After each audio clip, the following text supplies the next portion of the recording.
Dame agudeza para entender, capacidad para asimilar, método y facilidad para aprender, ingenio para interpretar y gracia copiosa para hablar. Tú que eres verdadero Dios y hombre, que vives y reinas por los siglos de los siglos. Amén. Muy bien.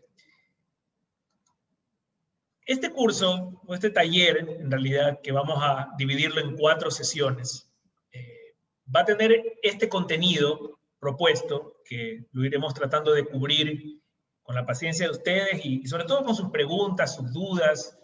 Me gusta mucho que traigan esos cuestionamientos que uno siempre tiene, no solamente por alimentar nuestra propia fe y el conocimiento de la verdad, pero también porque muchas veces en el mundo de hoy nos enfrentamos con situaciones en la familia, en grupo de amigos, en el trabajo, donde nos hacen preguntas sobre nuestra fe. Y no siempre tenemos la respuesta. Otras veces no tenemos la respuesta correcta, pero creo que muchas veces nos quedamos callados porque no sabemos cómo contestar una pregunta, una duda válida sobre la fe católica. Así que ojalá también esta sea una oportunidad para que no solamente nos eduquemos en la fe, nos formemos en las verdades, la doctrina de la fe católica, pero además tengamos la oportunidad de invitar a otros a conocer personalmente a Cristo. En parte a través de estas verdades y en parte a través de nuestra coherencia de vida de oración y vida sacramental. ¿Qué vamos a estudiar en esta primera sesión? Ya lo vamos a ver. Pero quería hacer un breve pantallazo de qué va a tratar este curso, estos talleres de 4 sesiones. El día de hoy vamos a empezar hablando sobre los dogmas marianos. ¿Y por qué? Porque el mismo catecismo, en el 487, nos dice que lo que la fe católica cree acerca de María se funda en lo que cree acerca de Cristo. Pero lo que enseña sobre María ilumina a su vez la fe en Cristo. Entonces, si vamos a empezar estudiando el misterio del Verbo encarnado, es importante que estudiemos a esa mujer humana donde el Señor se encarnó. Y por eso vamos a empezar estudiando en la sesión del día de hoy los dogmas marianos. No todos, vamos a centrarnos en la maternidad divina y en la virginidad perpetua. Ya vamos a ver el contenido de la clase de hoy. Pero vamos a empezar por el principio, con María. En la siguiente sesión, el próximo jueves, vamos a abordar la tipología o las figuras de Cristo en el Antiguo Testamento. Cómo el Señor fue sembrando esta figura, este tipo de Cristo en diferentes personajes y eventos del Antiguo Testamento, en toda la historia de la salvación, hasta la plenitud de los tiempos, anticipándole no solamente al pueblo de Israel, pero a nosotros hoy, en el siglo XXI, cuando leemos las Escrituras, cuando leemos el Antiguo Testamento, podamos encontrar esas sombras de Cristo que nos anticipan que el plan del Señor siempre fue nuestra redención, nuestra salvación a través de su Hijo. Y propiamente para entrar en ese misterio, el misterio de la encarnación, en la tercera sesión vamos a profundizar en qué es lo que la fe nos enseña, qué es lo que debemos creer y por qué, cuál es el fundamento bíblico del misterio de la encarnación y quizás si tenemos tiempo un poco cuáles son los errores comunes que en el pasado y quizás todavía hasta hoy persisten en muchos católicos, inclusive dentro del mismo clero. Finalmente vamos a cerrar este curso en el último jueves, el 17 de diciembre, con una mirada al magisterio de la Iglesia. ¿Qué es lo que la Santa Madre Iglesia nos enseña sobre el misterio de la encarnación? Y vamos a revisar algunos documentos del magisterio que nos van a traer mucha más luz y certidumbre sobre estas verdades de la fe que estamos quizás conociendo por primera vez o reafirmando a través de estos talleres. Entonces, en la sesión de hoy, como digo, vamos a hablar sobre los dogmas marianos. Vamos a empezar quizás definiendo qué es un dogma para entender claramente este concepto. Y luego, como decía, vamos a hablar de 2 de los dogmas marianos, la maternidad divina y la virginidad perpetua. No estoy abordando la Inmaculada Concepción ni la Asunción, sino quizás aquellos 2 que se centran más en Cristo y en el misterio de la encarnación. Vamos un poco a revisar cómo el misterio de la Santísima Trinidad, la maternidad divina y la encarnación están íntimamente vinculadas.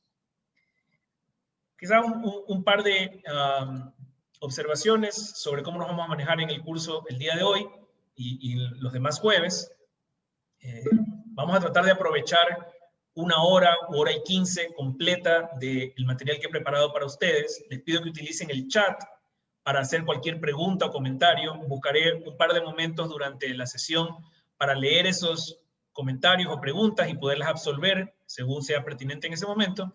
Pero voy a tratar de dejar más bien los últimos 10 o 15 minutos para que podamos conversar, ustedes abran los micrófonos y podamos profundizar con sus dudas, preguntas o comentarios en los temas que hemos visto el día de hoy.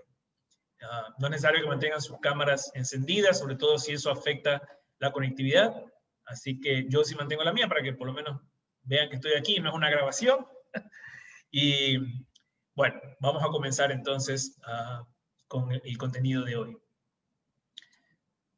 ¿Qué es un dogma? Empecemos definiendo qué es un dogma, porque yo veo que con frecuencia soy muy activo en redes, en temas pro vida, y uno de los ataques constantes que nos hacen a los pro vida o a los cristianos es: ya saliste con tus dogmas cristianos, ¿no? Está muy vinculado a la religión, pero en realidad resulta que el dogma no es un concepto exclusivamente cristiano o católico, ¿no? La palabra dogma, que viene del griego, quiere decir parecer, una propuesta, una proposición que se asienta como firme y cierta. Y los dogmas se utilizan en diferentes áreas del conocimiento. Por ejemplo, existen los dogmas jurídicos. Uno muy conocido por los abogados es el no hay crimen ni hay pena si no existe una ley previa, ¿no? Nullum crimen, nulla pena, sine previa legi. Es en síntesis decir, no hay pena si no hay ley. Y así hay un montón de dogmas que en derecho se estudian como parte de esa área de conocimiento. Entonces, en teología y particularmente el cristianismo, pues tiene estas verdades, ¿verdad?, que las considera ciertas, firmes, absolutas, definitivas, inmutables, infalibles. En el catolicismo las reconocemos como verdades reveladas por Dios, ya sean en la Sagrada Escritura o en la tradición, que como quizás quien ha participado en cursos anteriores conmigo sabe que forman parte del depósito de la fe y somos llamados a venerarlas por igual, la Escritura y la tradición. Pero además, el dogma católico es propuesto por la Iglesia como realmente revelado por Dios. Es decir, hay además una iniciativa de la Iglesia en que nos propone creer en este dogma incuestionable, absoluto, definitivo, ¿no? Se dice que los dogmas pueden ser revelados formalmente, implícitamente o virtualmente. En los primeros, en los formalmente revelados, hay una revelación explícita, como por ejemplo las verdades enseñadas por el propio Cristo, o las verdades que recibimos en las Escrituras, que por ejemplo Moisés recibió directamente de nuestro Señor, de Dios Padre, ¿verdad?, y que la Iglesia ha propuesto. Estas están recogidas, por ejemplo, en el símbolo de la fe, en el credo que rezamos todos los domingos en misa. También están los dogmas cuya revelación es implícita, es decir, que el lenguaje con que se nos revela no es explícito, es un poco opaco y de hecho requiere una cuidadosa interpretación a través del magisterio. Y ahí entran, por ejemplo, dogmas como la transubstanciación o la Inmaculada Concepción, ¿verdad?, que no están explícitamente revelados, pero que a través de diferentes pasajes de la Escritura, correctamente interpretados por el magisterio, ¿verdad?, y la tradición de la Iglesia, nos permite determinar, y la Iglesia así nos lo propone, como dogmas. Y la tercera categoría que les mencionaba era los dogmas virtualmente revelados. Ahí quizás se entra en este territorio de algo que no está formalmente garantizado por las palabras de quien revela esta verdad de la fe, ¿no? Y es un territorio un poco ambiguo porque ciertos teólogos, por ejemplo, hablan que esto corresponde al objeto material de la fe, que son dogmas solo si la Iglesia los proclama, lo cual inclusive abre a una clasificación de dogmas divinos, por ejemplo, los revelados directamente por Dios, los dogmas apostólicos, que es los que recibimos a través de los apóstoles y sus sucesores, y los dogmas eclesiales, que como digo son estos que entran en el ámbito de las cosas o las verdades propuestas por la Iglesia como una revelación, ¿verdad? Vale aclarar que las revelaciones particulares, que son comunes, por ejemplo, en las apariciones marianas y otras, no constituyen dogmas en sí, ¿verdad? Inclusive a pesar pues, de que la Iglesia reconozca, por ejemplo, como válida una aparición. Cuando la Iglesia define un dogma de fe, no es que esas cosas recién empiezan a ser verdad a partir de ese momento que la Iglesia lo puso por escrito. Esto es importante aclararlo. Son verdades que siempre han existido, pero que ahora la Iglesia las propone, las pone sobre la mesa para que el pueblo católico las acepte como verdades de la fe, ¿no? Ahí entran dogmas que tienen que ver con Dios, con la creación del mundo, con el ser humano, obviamente los dogmas marianos que vamos a revisar el día de hoy, dogmas sobre el Papa y la Iglesia, sobre los sacramentos, sobre las postrimerías. Así que hay varias categorías que se dan. Con esta idea de lo que es un dogma, entremos en el primero que vamos a analizar el día de hoy, que es la maternidad divina, en la que se proclama que María es, pues, verdadera madre de Dios. Y aquí quizás hay que hacer un poquito de historia, ¿no? De dónde viene esto, ¿no? Siglo V, año 431, se da este gran debate que termina en el Concilio de Éfeso respecto a cuál debería ser el título correcto con que se nombre a la Virgen María. Y se da un enfrentamiento entre dos grupos de obispos, uno liderado por Cirilo de Alejandría y el otro por el obispo patriarca de Constantinopla, Nestorio. Nestorio básicamente defendía que a María había que llamarla la Christotokos, que se traduciría como la madre del Cristo, la madre del Salvador. Lo que en sí implicaba, y ahí la polémica, el debate que se dio entre los obispos y los patriarcas, daba la impresión de que Cristo entonces era de alguna manera dos personas, ¿no? Había dos personas en Cristo, un Cristo hombre por un lado y un Cristo divino por otro. Y que María en realidad era madre del hombre, Jesús, pero no de Jesús Dios. Que en el fondo era la gran polémica que había en el clero, ¿no? En la más alta jerarquía de la Iglesia. Y ya vamos a adentrarnos un poco en estos temas de las herejías y de las objeciones que hubo al reconocimiento de Cristo como verdadero Dios y verdadero hombre, que de hecho motivó la necesidad de que la Iglesia ratifique estas verdades de la fe e inclusive las incorpore al símbolo de la fe más adelante en los concilios de Nicea y Constantinopla. Pero lo que es importante es que ya aquí nos damos cuenta el estrecho, el íntimo vínculo que hay entre los misterios cristológicos y los misterios alrededor de la Virgen María. Están íntimamente ligados, ¿no? No podemos ver uno sin el otro como decíamos que el catecismo nos enseña. Entonces, esta pugna se da entre si María debe llamarse la Christotokos, es decir, la madre del Salvador, o la Theotokos, que es lo que proponía Cirilo de Alejandría, es decir, la madre de Dios. Para Nestorio, Jesús era un ser humano que de alguna manera se había unido a la divinidad, pero no era verdadero Dios. Y eso contrariaba la creencia de la Iglesia.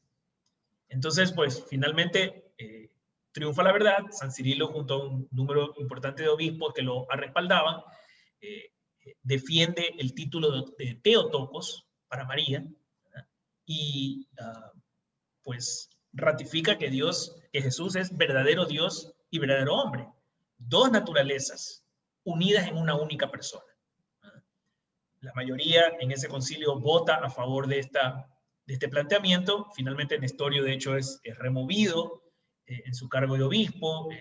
Se genera una ruptura de las tantas que ha habido en la historia de la Iglesia, y pues queda ratificado en el Concilio de Éfeso, luego nuevamente ratificado en concilios de Calcedonia, Constantinopla II.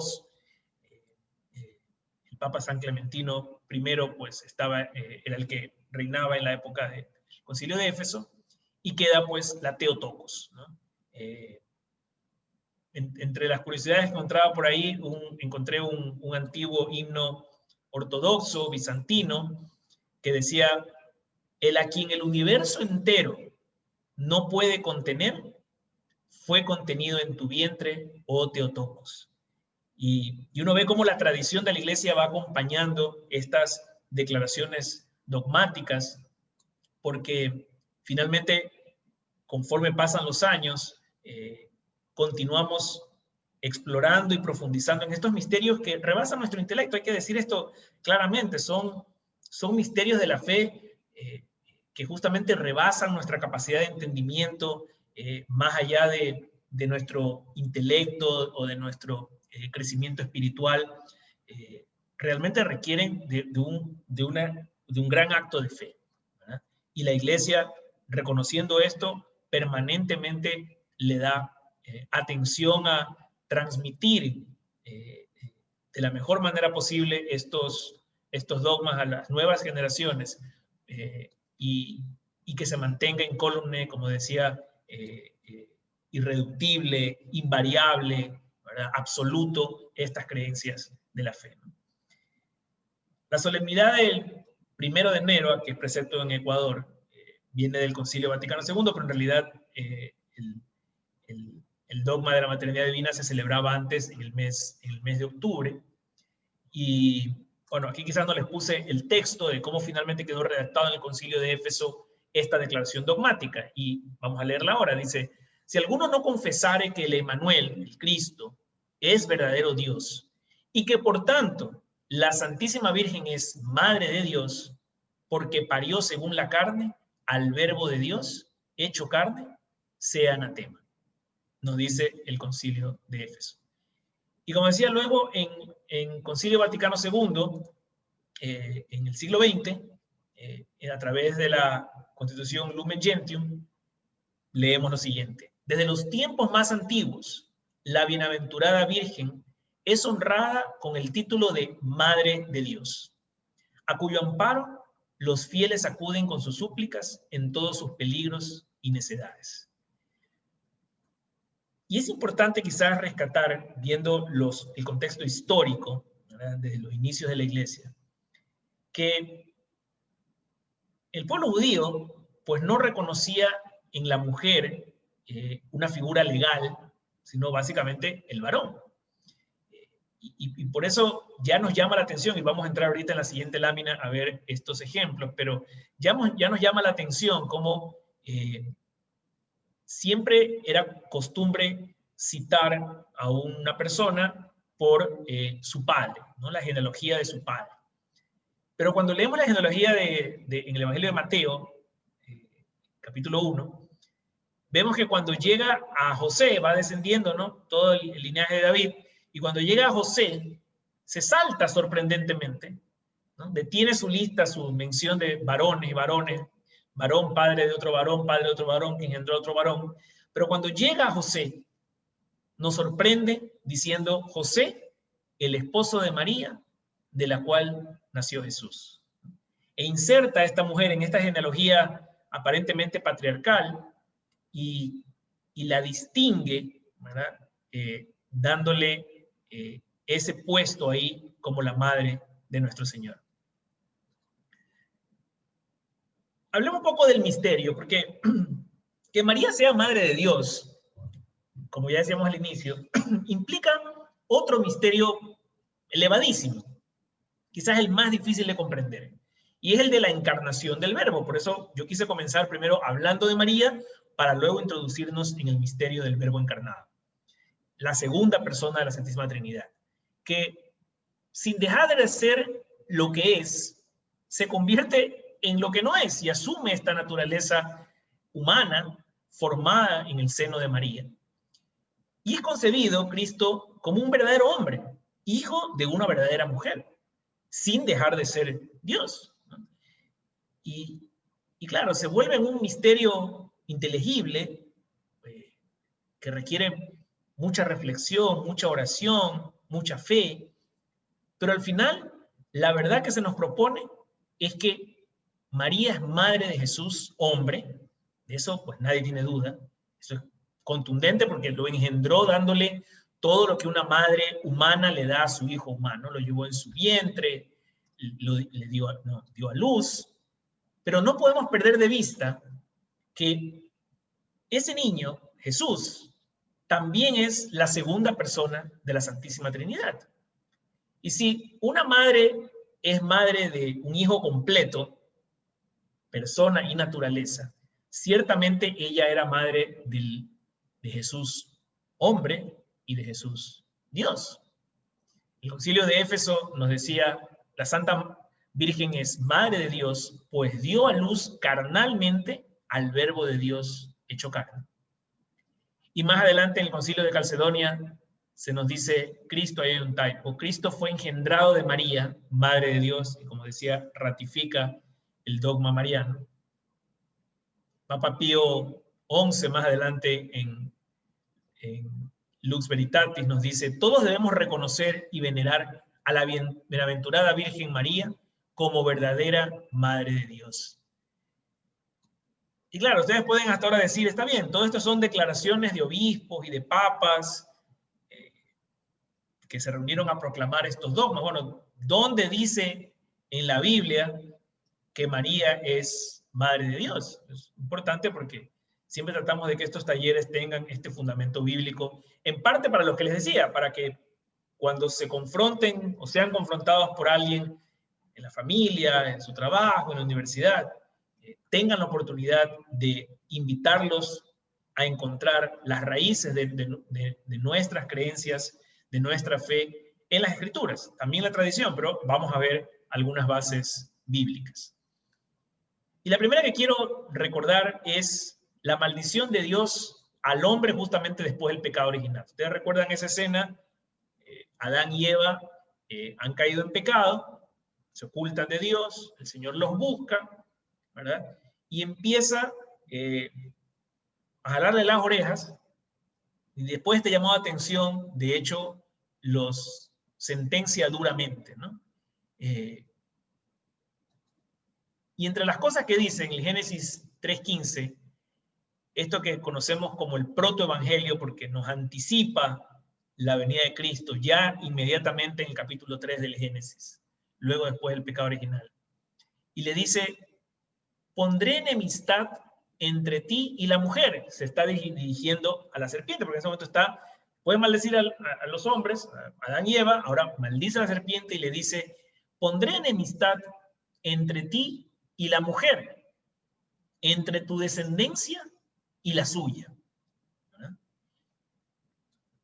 Y ya salta inmediatamente a la vista la mención de esta mujer, todavía no sabemos en ese momento quién es, pero va a haber una mujer cuya descendencia, si seguimos leyendo Génesis 3, 15, 16, dice, esa descendencia le aplastará la cabeza a la serpiente, pero también la serpiente le morderá el talón. Ya ahí empezamos a ver esta anticipación, ¿verdad? De, como decía San Pablo, que en la plenitud de los tiempos aparecerá esta mujer, ¿verdad?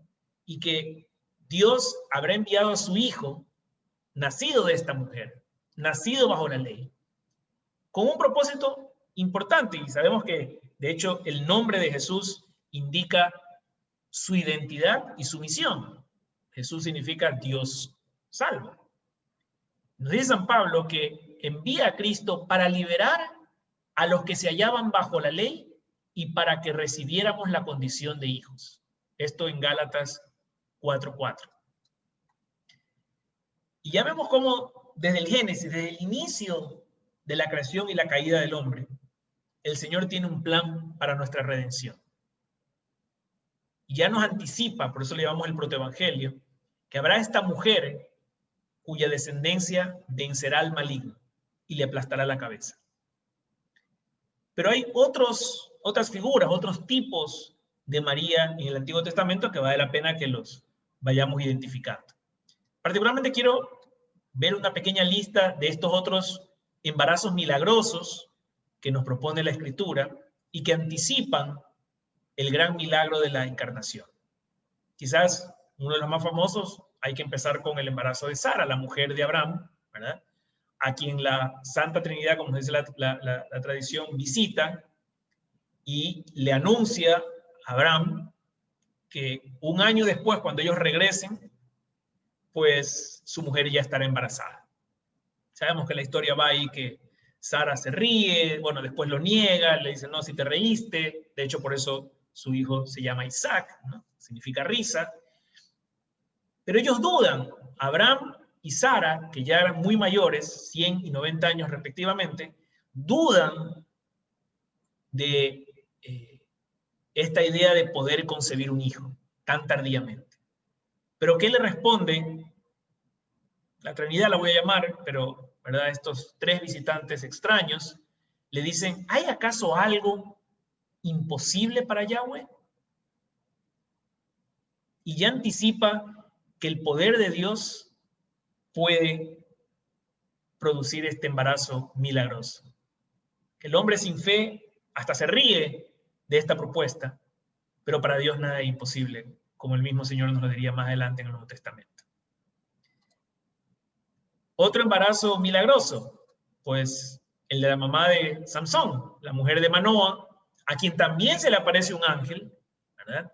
Y le dice, hasta ahora has sido estéril y no has tenido hijos, pero vas a concebir y darás a luz un hijo.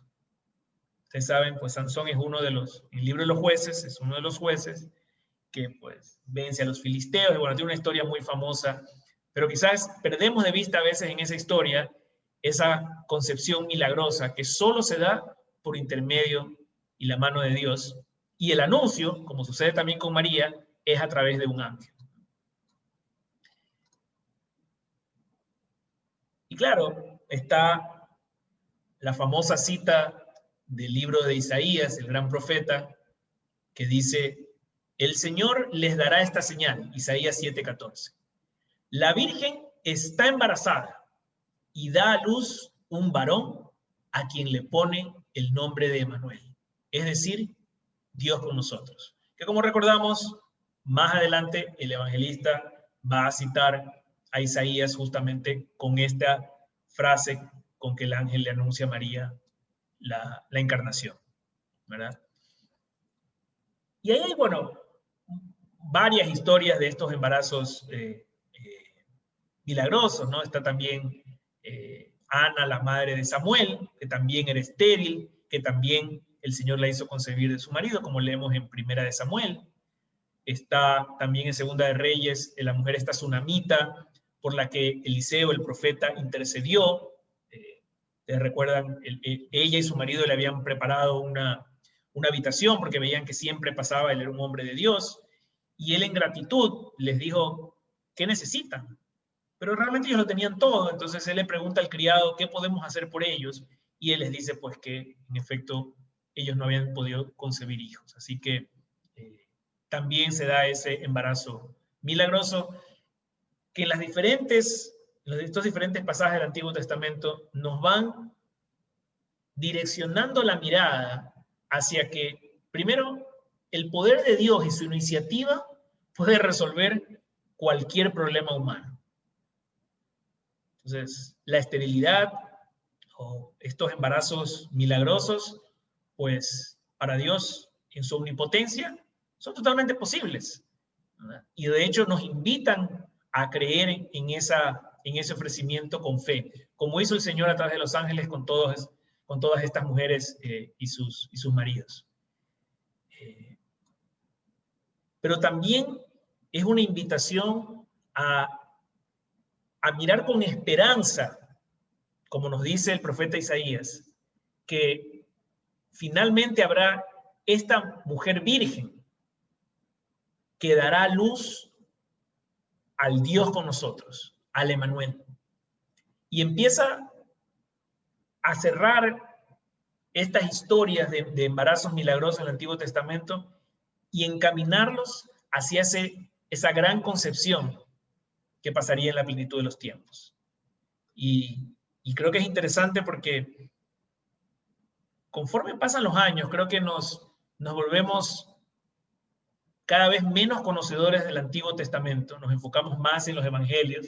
Ciertamente leer la historia de Cristo y la redacción de los evangelios probablemente se nos facilita en cuanto al gusto con que consumimos y nos adentramos en las Escrituras, pero hay que recordar que el Antiguo Testamento, como parte de la historia de la salvación, también era parte del plan de Dios. Es decir, el Señor, hoy día mañana teníamos una conversación con Carlos Monsalve, que está aquí entre la audiencia, y justamente decíamos, bueno, obviamente el Señor pudo, con un chasquido de dedos, en el instante mismo en que Adán y Eva pecaron, pudo haber dicho, bueno, yo traigo la solución y aquí está. No había que esperar 3000 años y todas las penurias que pasó el pueblo de Israel, que además tuvo que formarlo, pasó los exilios y bueno, todo lo que sucedió para que llegue en la plenitud de los tiempos su Hijo Jesucristo. Puede haber pasado ciertamente ese mismo instante o al día siguiente, está dentro de las posibilidades y el poder infinito del Señor. Pero Él en su pedagogía divina, y lo vamos a estudiar en la tercera sesión, en este plan que ideó de puro amor, sabía que ese no era el momento, que el hombre no estaba listo todavía para ser redimido. Y entonces empezó a ir llevando al hombre de la mano, caminando en esta historia de la salvación hasta la plenitud de los tiempos, cuando su Hijo Jesucristo vendría para la redención de los pecados. Otro aspecto interesante que les quiero comentar respecto a la maternidad divina, y me parece que es hermoso porque, de nuevo, empieza a casar el Antiguo con el Nuevo Testamento. Es este paralelismo que existe en relación al arca, el arca de la alianza del Antiguo Testamento y la llamada la nueva arca, ¿no? El arca de la alianza, como ustedes saben, cuando rezamos en el rosario, la llamamos a María arca de la alianza. Y el paralelismo se da por lo siguiente. En la escena del Evangelio de Lucas, en la visitación, leemos que María, luego de que el ángel le anunció que concebiría por obra del Espíritu Santo, dice que se levanta y sale rápidamente y marcha deprisa, dice, hacia la montaña, donde vivía su prima Isabel. Y nos cuenta el Evangelio que cuando Isabel ve llegar a su prima, dice, oyó Isabel el saludo de María y el niño saltó en su seno. Y dos cosas importantes aquí para ver. Primero, desde el punto de vista lingüístico. El evangelista, San Lucas, el término que utiliza para saltar, cuando dice que el niño saltó en su seno, es skirtan, ¿no? En griego, saltar. Y que coincide con el mismo término que se utiliza en las antiguas traducciones griegas del Antiguo Testamento para describir una danza que otro personaje en el Antiguo Testamento hizo casualmente junto al Arca de la Alianza. Y esto es David. David, ¿recuerdan un pasaje de Segunda de Samuel? El pueblo israelita en una batalla pierde el Arca de la Alianza.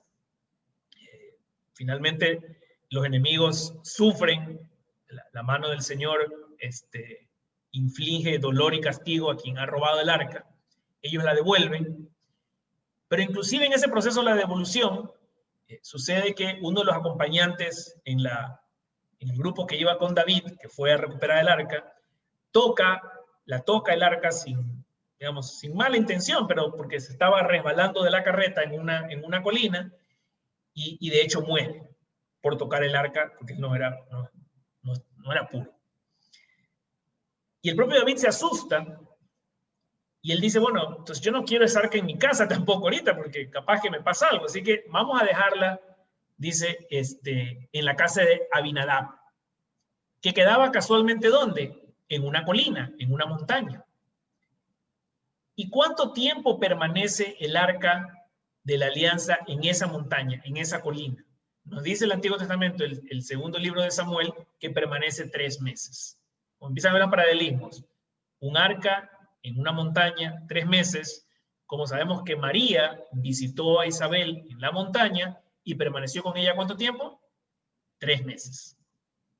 Pero como digo, el otro paralelismo lingüístico es que San Lucas nos habla de que el niño en el vientre de Isabel salta de alegría cuando ve llegar a María, y lo mismo nos dice el libro de Samuel con la misma palabra en griego, skirtan, que el rey David baila, ¿no? Toca el arpa, en fin, pero danza y salta con todas sus fuerzas en alegría de haber recuperado el arca. Entonces, creo que es un pasaje, un paralelismo entre 2 pasajes del Antiguo y del Nuevo Testamento que nos invitan a ver de nuevo lo que decía antes, esta conexión dentro del plan de Dios, ¿verdad? Que todo estaba cuidadosamente planeado. Él fue sembrando estos eventos, estas figuras que ayudaban en su momento al pueblo de Israel, pero también a nosotros hoy en el siglo XXI a mirar con esperanza hacia la plenitud de los tiempos, ¿no? Obviamente sabemos que Dios no habita en un mueble, digamos, Él habita, por ejemplo, en nosotros cuando recibimos la Sagrada Eucaristía, ¿verdad? Y María lo llevó a Él en su seno, ¿verdad? Al Hijo eterno de Dios hecho hombre. Y este paralelismo es importante porque si nos ponemos a pensar un poquito, ¿qué había dentro del arca de la alianza en el Antiguo Testamento? Las tablas de la ley, ¿verdad? Por otra parte, Cristo nos trae la nueva ley, un nuevo mandamiento, que se amen los unos a los otros como yo los he amado. ¿Qué más estaba en el arca de la alianza? Un poco, una porción del maná, el pan bajado del cielo. ¿Qué dice Cristo en el Evangelio de San Juan? Yo soy el pan bajado del cielo, el que coma de mi carne vivirá para siempre. Y el tercer elemento que está en el arca de la alianza es la vara, el bastón de Aarón, ¿no? Que representa la autoridad del sacerdote. Pues obviamente Cristo es el sumo sacerdote, el sacerdote eterno, y es imposible no ver que María es esta nueva arca que contiene la nueva ley, el pan bajado del cielo y la autoridad sacerdotal en Cristo, Hijo de Dios. Entonces, es interesante porque vemos estos paralelismos y creo que nos ayuda a redescubrir en el Antiguo Testamento el valor de esta pedagogía divina, de que nos fue preparando, de que no era en la lógica divina posible que Cristo venga al día siguiente de la caída, del pecado original. Que el pueblo requería de una preparación, el pueblo requería de este caminar, de este peregrinar, como hoy la iglesia peregrina, buscando a Dios, acercándose a Él, ¿verdad? Y es un proceso, ¿no? Nuestra conversión permanente es un proceso, es un caminar que vamos haciendo.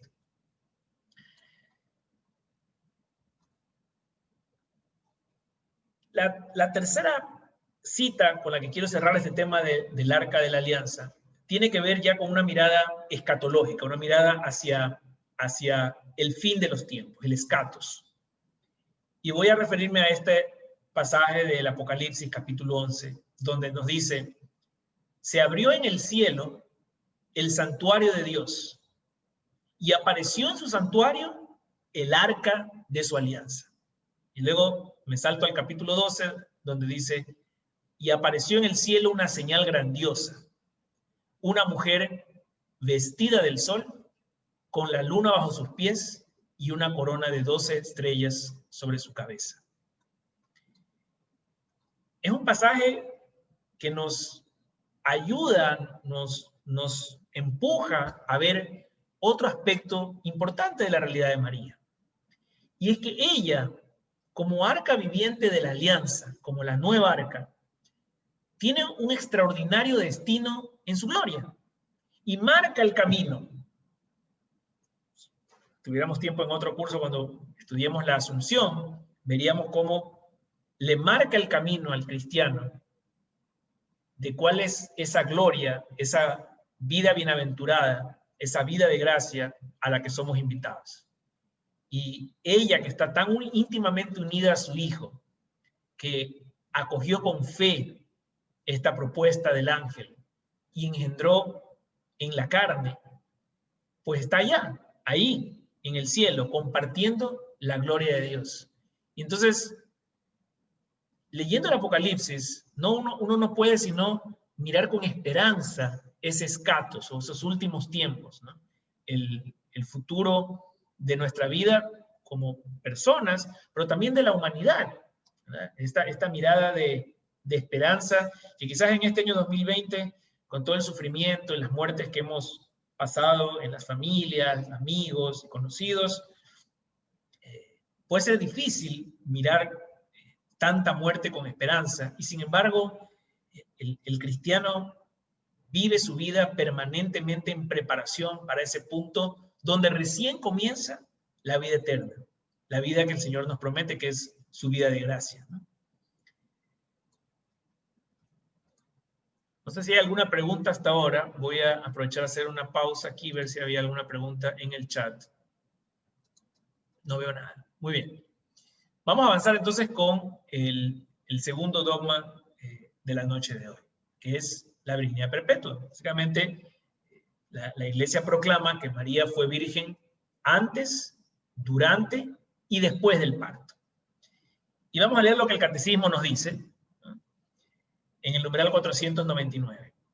La profundización de la fe en la maternidad virginal ha llevado a la Iglesia a confesar la virginidad real y perpetua de María, incluso en el parto del Hijo de Dios, hecho hombre.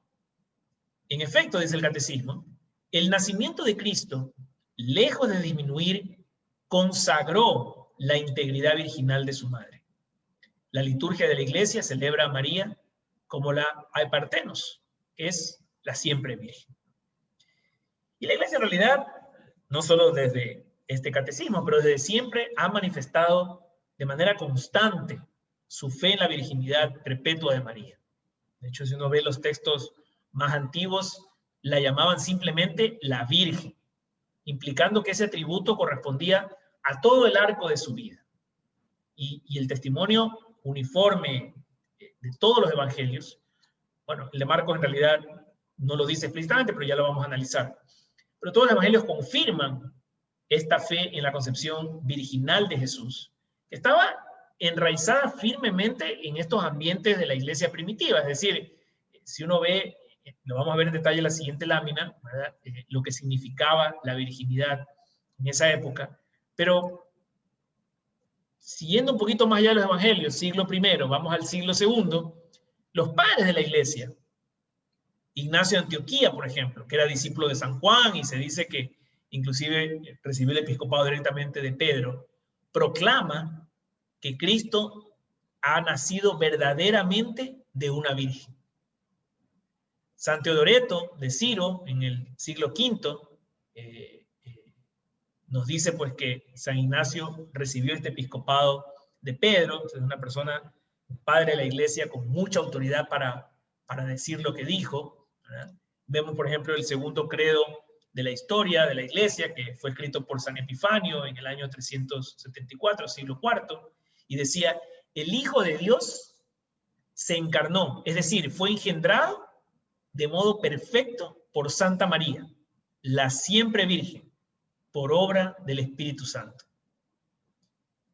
Y si nos venimos un poquito más acá, en la Constitución dogmática Cum Coronda, el Papa Pablo IV, el siglo XVI, donde la Iglesia proclama finalmente este dogma, nos dice, la Madre de Dios perseveró siempre en la integridad de la virginidad.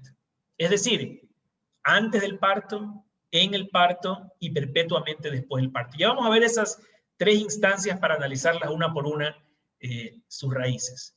Pero lo que creemos como católicos y lo que tenemos que enseñar a nuestros hijos, enseñar a nuestros familiares, no solamente es el hecho de la virginidad de María, pero también vamos a ver el propósito de la virginidad. ¿Cuáles son las razones por las que el Señor vio necesario que su hijo nazca de una virgen?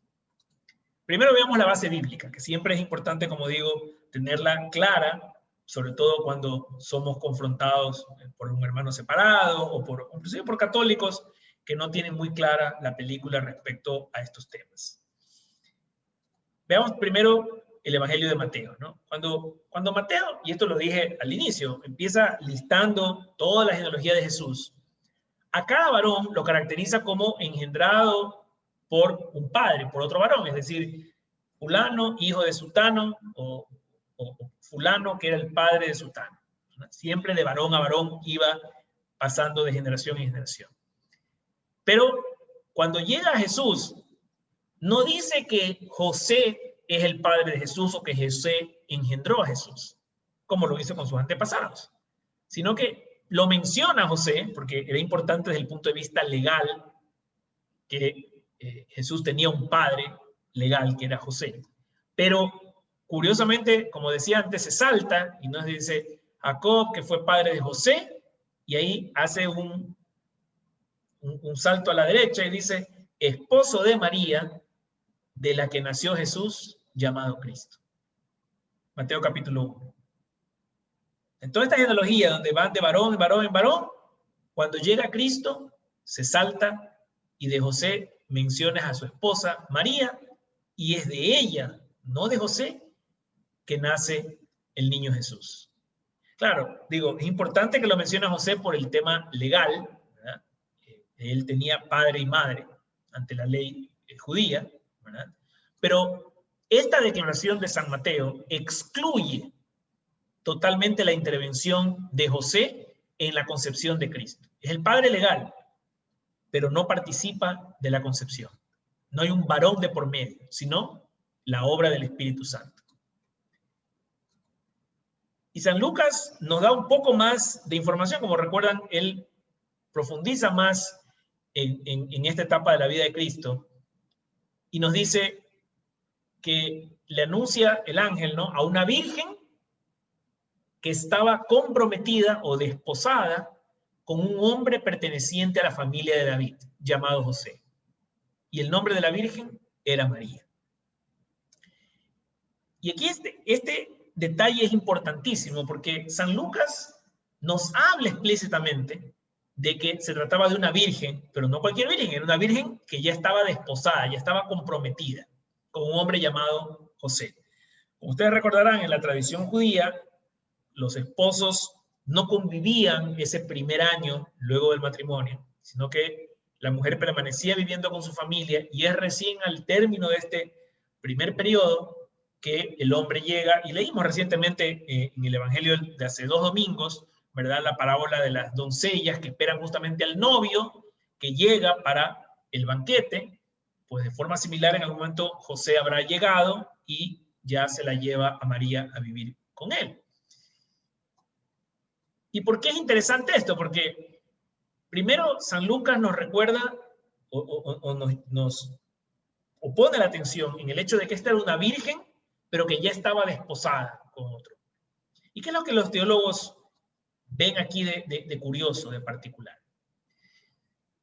Independientemente si la mujer era virgen o no, si ya estaba desposada con un hombre, ¿verdad?, y estaban casados, pero no convivían, pero próximamente iban a convivir, no sabemos en qué mes sucedió esto, pero faltaban 6 meses, 3 meses, 8 meses para que conviva con José. ¿Cuál podría ser la sorpresa de María de que el ángel le diga que iba a concebir un niño? Sí, bueno, digamos que fue virgen hasta ese momento, pero si estaba desposada, pues lo que uno podría suponer perfectamente es que en el momento que empieza a convivir con su esposo, pues queda embarazada. No debería haber mayor sorpresa, uno diría, que venga un ángel y le diga a una mujer casada que va a quedar embarazada próximamente. ¿Por qué María se sorprendería y por qué le diría al ángel, pero si yo no conozco varón. Es un poco confuso, ¿no? Si ya estaba desposada y en un par de meses conviviría con José, pues el anuncio no debería ser de mayor preocupación o sorpresa, excepto si esa virginidad de María correspondía a un voto de virginidad. Es decir, si, y esto va más por la tradición, si María previamente al compromiso con José ya había hecho un voto de virginidad ofreciéndose íntegramente al Señor. Y por supuesto, José, al tomarla como esposa, conociendo de este voto de María y seguramente aprobado por su padre, la toma como esposa respetando este voto que había hecho. Sería la única forma de entender por qué una mujer virgen se sorprende de que el ángel le diga que va a concebir si ella está casada y en pocos meses está a punto de convivir con su marido. El tiempo verbal, además, con que ella le responde al ángel, no conozco varón o no conozco hombre, es importante. Porque cuando dice no conozco varón, esto es como cuando yo digo no fumo. Y yo de verdad no fumo. Entonces yo, si alguien me ofrece eso, y digo no fumo. Lo cual no significa no solamente que nunca he fumado o que en este momento de mi vida no estoy fumando, sino que en general yo no fumo. Si yo digo no fumo, quiere decir que he decidido no fumar. Nunca. Por lo tanto, es importante analizar ese tiempo verbal con que María responde al ángel, porque le dice, no conozco varón, como queriendo decir, no conocí, no conozco, ni conoceré. He decidido no conocer varón. Es decir, me voy a mantener virgen. Y ahí vamos entrando ya en este misterio de la virginidad perpetua, que creen muchos en la tradición de la iglesia que en realidad corresponde a un voto que previamente María ya había hecho y que está de hecho recogido, si ustedes leen por curiosidad el libro de Números capítulo 30, van a encontrar este tema de los votos virginales que las mujeres podían hacer con el consentimiento de su padre y en ofrecimiento total al Señor. Y finalmente vamos a mencionarles, aquí otro punto más del Evangelio de San Lucas antes de ir a San Juan. El ángel le dice, en respuesta a cómo sucederá esto, dice, el Espíritu Santo descenderá sobre ti y el poder del Altísimo te cubrirá con su sombra. Y esto es interesante porque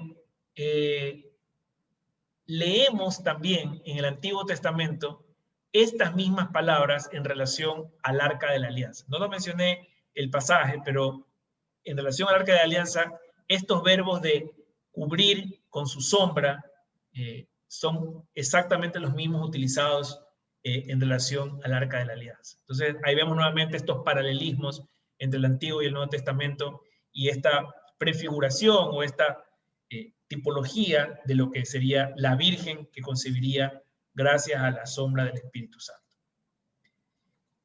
El Evangelio de San Juan, finalmente, nos propone en el versículo 13 de su primer capítulo, en este prólogo, una frase que ha tenido diferentes interpretaciones a lo largo de los años, pero que recientemente ha tenido más que interpretación, una traducción nueva.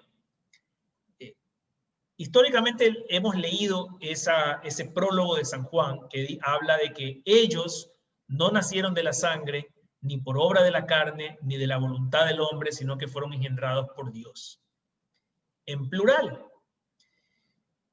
Pero voces autorizadas, antiguas, estoy hablando de la época de San Irineo, Tertuliano, resulta que ya hay evidencia de que no la traducían en plural, sino en singular. Él no nació de la sangre, ni por obra de la carne, ni de la voluntad del hombre, sino que fue engendrado por Dios. Y los teólogos que están en favor de esta traducción en singular ven en este pasaje de Juan 1:13 otra evidencia bíblica de la virginidad de María, ¿no? El que no nació de sangre, ni deseo de carne, ni deseo de hombre, sino que nació de Dios. Y yo les decía hace un rato, es importante que veamos estas tres instancias de la virginidad, el antes, el durante y el después, porque quizás, inclusive yo me he encontrado con personas que el después le tienen mucha objeción, y ya vamos a ver una de ellas, que es el famoso los hermanos de Jesús. Pero pocos se ponen a reflexionar sobre la importancia y la necesidad de que María haya sido virgen antes, durante y después. Sabemos que ella concibió a Jesús no por obra de varón, sino por obra del Espíritu Santo, como nos dice este primer pasaje que leí al inicio del Catecismo, el 496. Y habíamos leído a Isaías, capítulo 7, que es citado por Mateo, capítulo 1, cuando dice, mirad, la Virgen concebirá y dará a luz a un hijo, a quien pondrá por nombre Emmanuel, que significa Dios con nosotros.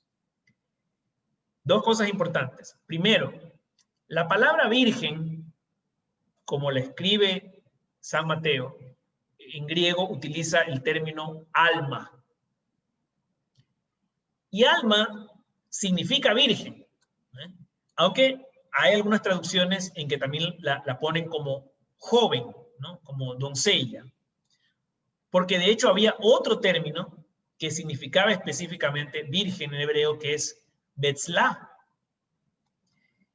Pero resulta que si uno hace un estudio de todos los usos de alma en las Escrituras, en el Antiguo Testamento, vemos que nunca es utilizado para referirse a una mujer casada. O sea, sí tiene esta connotación de mujer joven, pero nunca una mujer casada, sino más bien una joven que se presume virgen, porque la virginidad está implícita en esa juventud, ¿no?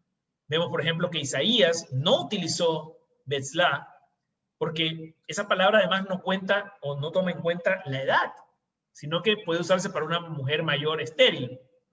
Mientras que alma, que es la palabra que usa Isaías y que usa Mateo, significa joven, pero implícitamente también significa virgen.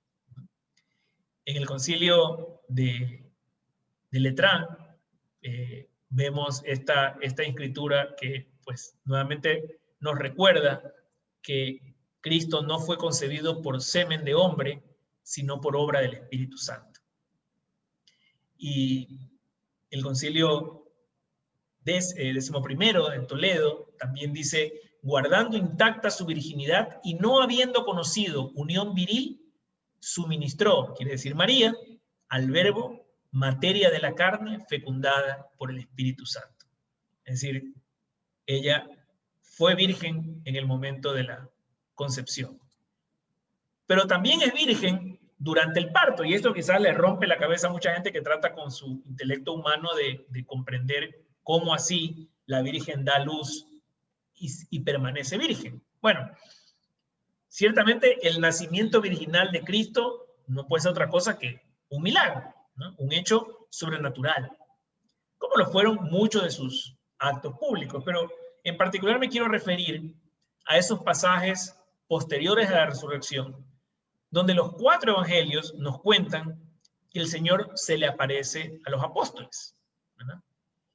Y así como San Lucas nos dice explícitamente que luego de partir el pan con los caminantes de Maús, Jesús desaparece, o sea, parte el pan y se hace humo.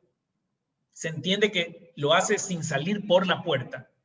También San Juan nos regala este detalle especial en que dice que se les aparece a sus amigos a puertas cerradas. Y ahí cito Juan 20, ¿no? Con las puertas del lugar donde se habían reunido los discípulos, cerradas por miedo a los judíos, vino Jesús. Juan 20, 19. Entonces, si el Señor puede salir de una habitación sin abrir la puerta y puede entrar en otra habitación sin tampoco abrir la puerta, pues no es difícil creer que haya nacido manteniendo íntegra la virginidad de su madre. Él entra y sale sin perturbar la integridad física de paredes, de puertas. Y lo mismo sucede con el vientre de su madre. Creo que es una bonita analogía para entender este misterio y ojalá recuerden este pasaje de Juan 20 o de Lucas, después de los caminantes de Maús, para que lo puedan usar como referencia cuando alguien les cuestione la virginidad durante el parto. Pero hablemos también de la virginidad después del parto, porque hay muchas objeciones que las vamos a ver justamente en la lámina siguiente, sobre todo respecto a los supuestos otros hijos que tuvo María. Pero les voy a dar dos referencias bíblicas respecto a cómo se entiende esta virginidad perpetua, ¿no? Que persiste después del parto. Una es la que estoy citando ahí, ¿no? Del libro del Cantar de los Cantares, donde se refiere al huerto cerrado y la fuente sellada. Pero quizás el que más me gusta es esta visión que tiene el profeta Ezequiel, en Ezequiel capítulo 44, donde ve el templo restaurado. Recuerden que Ezequiel está en Babilonia en la época del segundo exilio, pero él en esta visión ve el templo restaurado y recibe instrucciones de Dios, ¿verdad?, sobre qué hacer, siendo una de esas instrucciones que hay una puerta al este del templo por la que pasó Dios y que ya nunca más alguien deberá pasar. Y dice textualmente: esta puerta permanecerá cerrada, le dice el Señor a Ezequiel. No la abrirán nunca y nadie entrará por ella, porque Yahweh, Dios de Israel, pasó por esa puerta y permanecerá cerrada. Entonces creo que es hermoso porque, de nuevo, son estas pistas que nos va dejando el Señor en el Antiguo Testamento, donde nos dice: por esta puerta donde pasa Dios, no pasa nadie más, y permanecerá cerrada, como la virginidad de María se mantendrá intacta, íntegra, después del parto.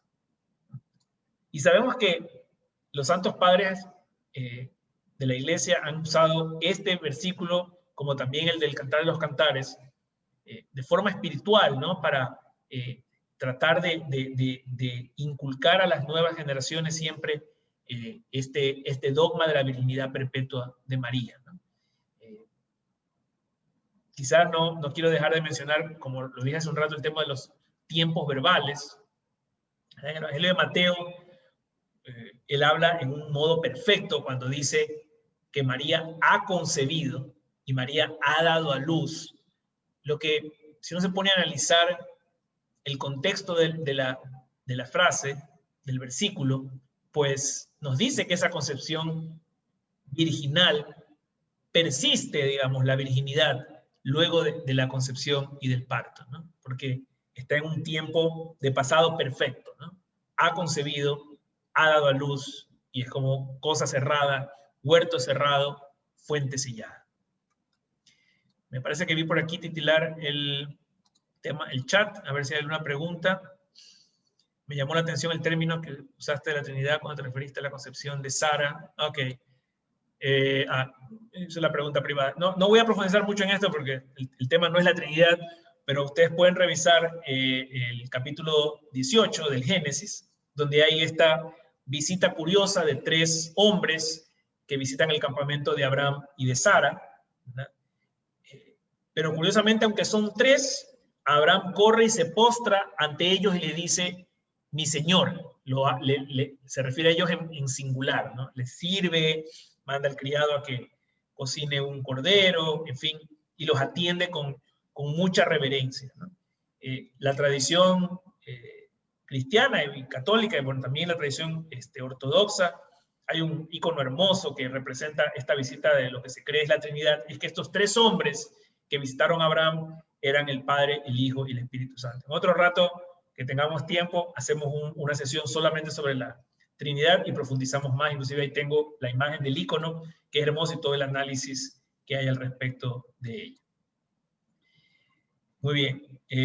Voy a avanzar. Por ahí veo unas preguntas adicionales, las dejamos para el final y vamos viendo la pertenencia a este tema. Hablemos de las objeciones. Esto es importante porque, como digo, me gusta que salgamos de aquí como con municiones para poder contestar, para poder explicar, para poder justificar nuestra fe, pero también ayudar a nuestros hermanos a que salgan de estas dudas, a que encuentren la maravilla de la coherencia entre el Antiguo y el Nuevo Testamento, entre la Escritura y la tradición y el magisterio de la Iglesia, y todos salgamos edificados de este aprendizaje. Las dos grandes objeciones a la virginidad de María son, primero, la de los hermanos de Jesús, que hay puesto todas las referencias en los evangelios de Mateo, de Marcos y de Juan, donde se menciona a los hermanos, ¿verdad? Pero, como ustedes saben, esto quizás ustedes ya lo han escuchado, en el idioma hebreo había mucha limitación de vocablos, ¿no? En esa época, no solo el hebreo, pero los idiomas no eran muy ricos, ¿verdad?, en palabras. Y entonces resulta que a falta de términos que definan, por ejemplo, lo que nosotros hoy llamamos un primo, un tío, un cuñado, para todos ellos se utilizaba la palabra hermano. Y les he puesto un ejemplo ahí, que es el del hermano de Abraham, Lot. Si uno lee Génesis 13:8, se refiere a Lot como el hermano de Abraham. Pero resulta que si uno, y por eso es importante leer la historia completa, si uno ha leído desde el inicio la introducción de Abraham y de su sobrino Lot, porque es hijo de su hermano, y eso lo leemos en un capítulo antes, en Génesis 12, nos damos cuenta que claramente el término hermano en el capítulo 13 está usado en esta forma genérica del hebreo, donde se utiliza hermano para pariente, ¿verdad? En diferentes categorías, ¿no? Eso, de hecho, pasa en varios casos. Entonces, el tema de los hermanos de Jesús, únicamente basado en la palabra hermanos, tenemos que descartarlo, porque sabemos que en hebreo esa palabra no significaba literalmente, como por ejemplo cuando hablaban de Santiago y Juan, que más adelante en el Evangelio de Juan sabemos que en realidad eran hijos de otra María, no de María la Madre de Dios. Entonces eran parientes de Jesús, eran seguidores de Jesús, pero no eran hermanos de sangre, no eran hijos de María. La otra observación que a veces suele hacernos respecto a la virginidad de María es el término primogénito, que básicamente sale en el Evangelio de Lucas, ¿verdad? Que podría dar a entender que si Jesús era primogénito, eso significa que había otros hermanos, otros hijos que tuvo María después de Jesús. Pero si uno analiza lo que significa primogénito, pues explícitamente es que no es precedido por otro, es el primero, ¿verdad? Pero es utilizada, el contexto de este término primogénito en toda la Escritura es el de referirse al primer hijo, ¿verdad? Pero no necesariamente significa que hubo otros hijos después, ¿no? Que el primer hijo es el primogénito.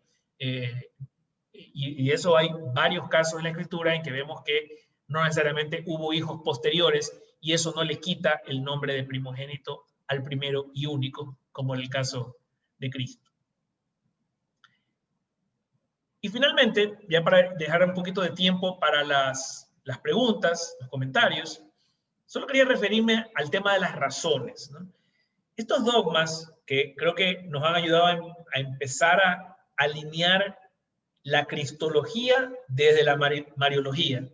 Entendemos los dogmas marianos a la luz de los dogmas cristológicos que vamos a analizar en las siguientes sesiones. Pero no deja de ser importante que nos vayamos con ideas claras respecto a por qué era necesario. Y el otro día yo conversaba en otro grupo y me decían, bueno, sí, lo entiendo, pero finalmente me decía un amigo, si María era virgen o no era virgen, lo mismo me da, igual no pasa nada, igual creería en Dios y veneraría a la Virgen María. ¿Por qué era necesario para Dios que María sea virgen antes, durante y después? Y el catecismo nos responde, el catecismo dice que primero, con una mirada de fe, porque esto es de nuevo, una realidad sobrenatural, unida al conjunto de la revelación, puede descubrir las razones misteriosas por las que Dios, en su designio salvífico, quiso que su hijo naciera de una virgen. Y pongamos atención a las palabras. El designio salvífico, desde la encarnación, el plan de Dios, desde mucho antes, pero la encarnación tiene un propósito, tiene una meta, tiene un objetivo, que es salvarnos del pecado y de la muerte. Entonces, en ese contexto, que el plan de Dios es que Jesús, que además significa Dios salva, nos redima del pecado y de la muerte, era necesaria la virginidad de María por las siguientes razones que el catecismo nos explica. La primera, el hombre, y esto quizás es algo creo que es fácil de entender hoy en el siglo XXI, el hombre no tiene la capacidad de autorredimirse. Por más que nos querramos convencer hoy en día que no necesito confesarme con el cura, que no necesito ir a la iglesia, que tengo una relación personal con Dios, que Él a mí me perdona los pecados, que yo me manejo con Él, yo tengo una relación tensa, pero ahí nos manejamos. Es un autoengaño típico del siglo XXI y de muchos siglos. Y la virginidad de María nos aterriza nuevamente en que el designio salvífico de Dios partía de esta iniciativa que es de Él. Él es el que sale a buscarnos. No es el hombre el que busca a Dios. Es Dios el que sale al encuentro nuestro. Entonces, su plan siempre fue salvarnos del pecado y de la muerte. Él es el que se desborda por nosotros, por amor, y se entrega en su Hijo Jesucristo. Entonces, la virginidad de María, esta concepción milagrosa, era parte de este designio salvífico donde el Señor necesitaba mostrarnos, o quería mostrarnos, más que necesitar, quería mostrarnos que es Él el que da el primer paso. Y que Él en su omnipotencia, una cosa tan sencilla para Él como hacer que una virgen conciba y que además ya había tenido muchos milagros, muchos embarazos milagrosos en el Antiguo Testamento, era esta señal de esta misión salvífica que tenía su Hijo Jesucristo. Es importante también ver el tema de la filiación divina. Como yo decía, San Mateo menciona a José por un tema legal, pero claramente dice que Jesús es hijo de María. Por lo tanto, el único padre de Jesús es Dios Padre Celestial. José no intervino en la concepción de Jesús. Por eso también es importante la virginidad de María, para no dejar duda de que Cristo es el Hijo de Dios. El catecismo también nos propone el tema de la nueva creación. Como ustedes saben, San Pablo habla del nuevo Adán en Cristo, y claro, María concibe por obra del Espíritu Santo a este nuevo Adán para una nueva creación, para este nuevo tiempo que se abre, ¿verdad? Donde es la vida de gracia, donde tenemos acceso a la vida íntima del Señor a través de su Hijo Jesucristo.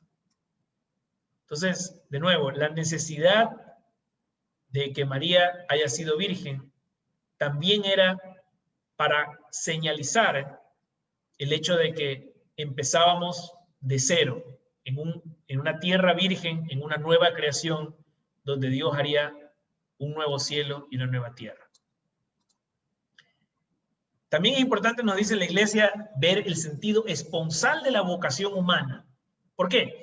Porque así como el Logos se encarna en María, así también, por ejemplo, Cristo se encarna en nosotros cuando recibimos la Eucaristía. Entonces nuestra vocación humana con relación a Dios se cumple perfectamente en esta maternidad virginal de María. María la Virgen, esposa del Señor, concibe a su Hijo de forma virginal. Y así somos invitados, ustedes y yo, a permitir que Cristo se encarne en nosotros, en la Eucaristía, llegando con un corazón puro, virgen. También la Iglesia nos recuerda que la virginidad de María es un signo de su fe no adulterada, porque ella no dudó, no vaciló, no se guardó nada. le dijo, aquí estoy, soy la esclava del Señor, hágase en mí según tu palabra.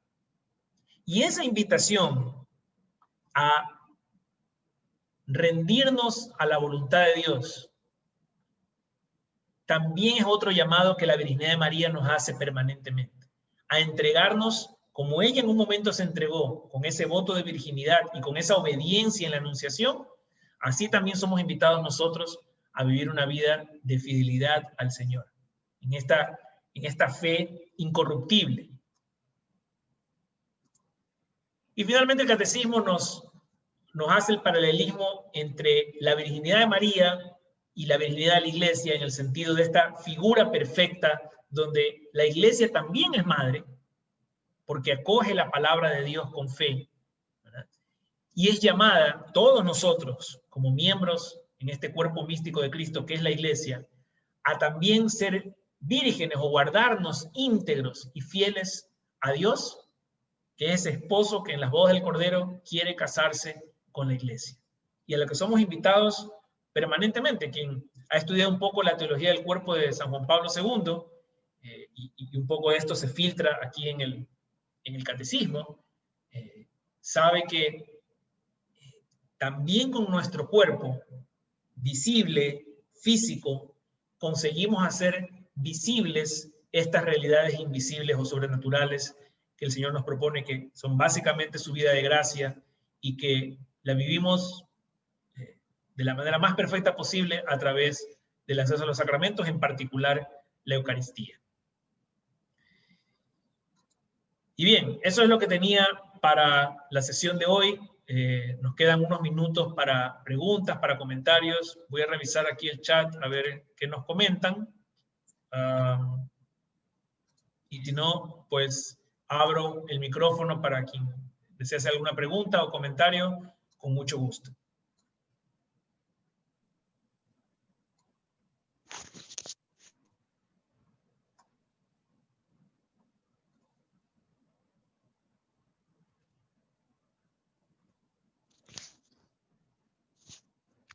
¿No?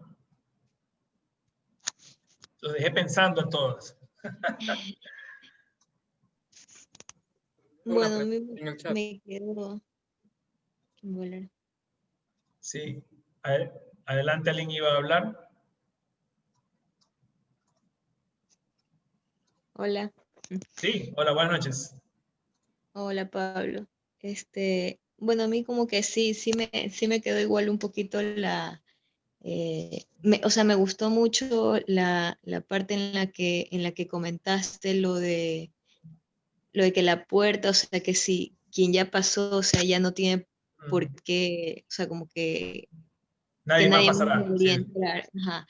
O sea, eso Profetiza, me si quiere. parece que sería o sea, una buena razón espiritual, como decir el por qué decir que es importante la virginidad después, porque yo también antes como que tenía la duda de decir, bueno, ¿y por qué es importante o por qué la iglesia lo defiende tanto o persevera tanto en esa situación? O sea, ¿cuál es la importancia? A mí sí me quedaba esa duda. No sé si hayan más, o sea, más, o sea, más profundización en ese tema que sí me pareció interesante.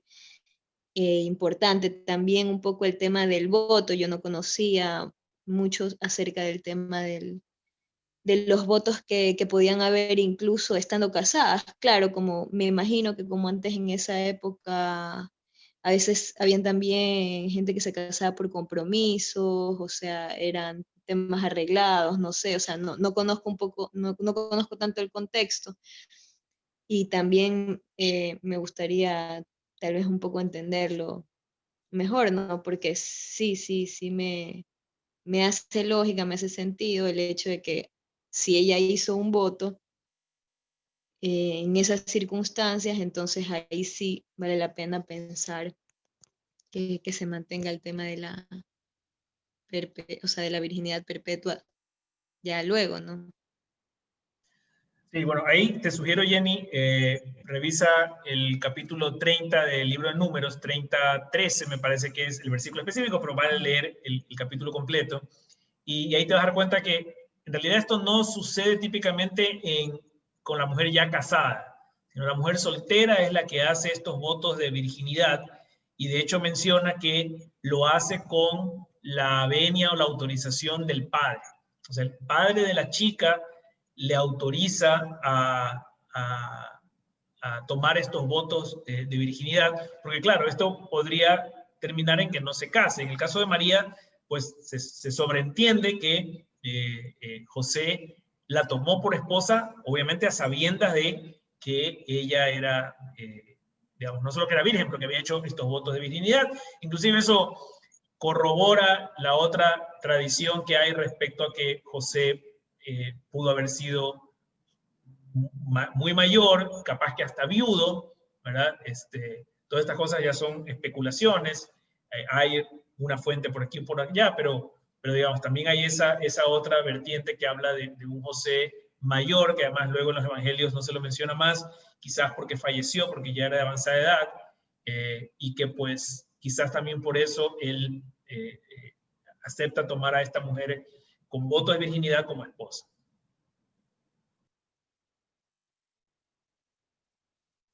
Sí, interesante. Gracias. ¿Alguien más? ¿Alguna pregunta o comentario? Para los que fueron llegando durante la sesión, les agradezco que hayan venido. Solamente les estoy pidiendo a todos, por favor, revisar que sus nombres en el Zoom estén completos. Veo que algunos están solo nombre, no el apellido. Entonces ahí se me hace difícil registrar la asistencia. Así que, por favor, aprovechen antes de conectarse, cambiar su nombre a nombre y apellido para que yo pueda capturar ahí la asistencia de todos ustedes. Como les decía, la próxima sesión vamos a hablar sobre el Antiguo Testamento en particular. Vamos a ir viendo varios pasajes en que se evidencian o se prefigura estos tipos o figuras de Cristo en el Antiguo Testamento. En la tercera sesión vamos a hablar ya propiamente del misterio de la encarnación. Y en la cuarta vamos a estudiar, entre otros, esta declaración de la Congregación de la Doctrina para la Fe, que les pido empezar a leerla desde ahora. No es muy larga, pero yo sé que estamos hoy en día con un montón de cosas y no les quiero pedir esto justamente la semana anterior a cuando la vamos a estudiar. Así que la pueden buscar en la página del Vaticano. Gratuitamente están ahí los documentos del Magisterio. La buscan como Dominus Jesus y vamos a estudiarla en la cuarta sesión. Entonces, aprovechen irla leyendo detenidamente. No es muy larga, pero vale la pena que empecemos a profundizar en ese texto desde ahora, y en las siguientes sesiones les daré otras pequeñas tareas de lectura para que vayamos preparándonos para más adelante. No sé si hay alguna otra pregunta o comentario, y si no, pues Pablo. Agradecerles. Sí, adelante. Buenas noches, Pablo. Buenas noches. La virginidad perpetua de María tiene relación con la predestinación de ser la madre de Dios. Y te hago otra pregunta. En el término que tú hablaste, que era en hebreo, que también se relacionaba con virginidad. Alma, con H, alma con H. Alma con H tiene que ver con la pureza.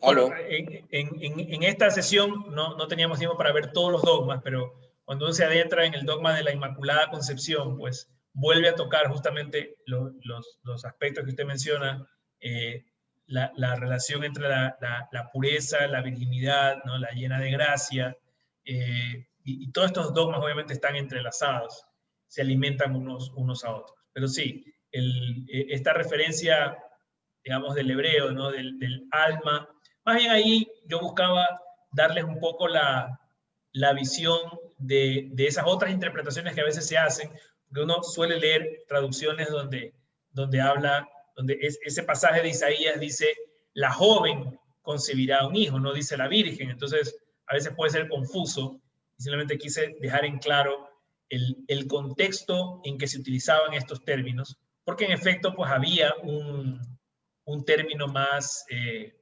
específico para virgen en hebreo, ¿no? Pero el uso es importante en el análisis, ¿no? Cuando uno hace la exégesis es importante saber cómo se usaba.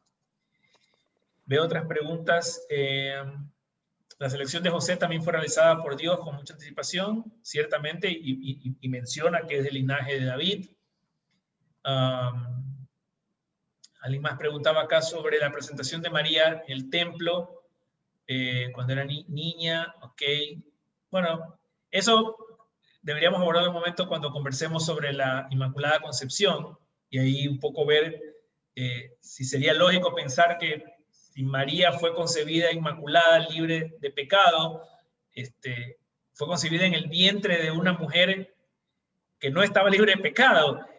Y claro, no podría hilar para atrás y básicamente toda la genealogía de María tendría que ser también concebida sin pecado original, que no es el caso. Pero en otro momento analizamos y profundizamos más ese dogma. Con mucho gusto. Muy bien. Creo que ya los he tenido aquí, son 10 de la noche, así que les agradezco muchísimo, los felicito por tomarse el tiempo de estar un jueves aquí. Además, entre tantos Zooms que uno está haciendo hoy en día por cosas de trabajo, de amigos y otras razones, pues que podamos darnos un tiempo para profundizar. Yo siempre digo, más que esto sea un ejercicio intelectual de aprender datos, de referencias que son útiles, ojalá los podamos usar, memorizar o tener a la mano para cuando se dé la situación de que nos pregunten o nos cuestionen, ojalá tengan siempre su Biblia, su catecismo a la mano. Pues más que un ejercicio intelectual, ojalá esta sea una ocasión para que profundicemos en nuestra vida de oración y pongamos estos misterios que nos rebasan como hombres y mujeres, ¿no? En nuestro intelecto, los pongamos a los pies del Señor y busquemos qué hay en estos misterios en que el Señor me pide algo, me llama a algo, me convoca a algo, me manda a hacer algo. ¿Qué en mi vida requiere de que yo ponga en práctica o entienda estos misterios? Yo creo que con una vida de oración y una vida eucarística, que por lo menos en este tiempo de Adviento podamos comprometerla con intencionalidad, todas estas cosas que vamos aprendiendo juntos van a tener un fruto muy bonito en este 25 de diciembre. Así que bueno, con eso nos vamos despidiendo, otra vez agradeciéndoles a todos por su paciencia y que pues nos veamos pronto. Tenemos la siguiente sesión con este mismo link el próximo jueves a las 8:30 y tenemos un chat, como este grupo de teología ya tiene algunos años reuniéndose, tenemos un chat donde suelen haber preguntas adicionales y seguimos conversando del tema. Si alguien está interesado en participar en ese chat, es totalmente opcional.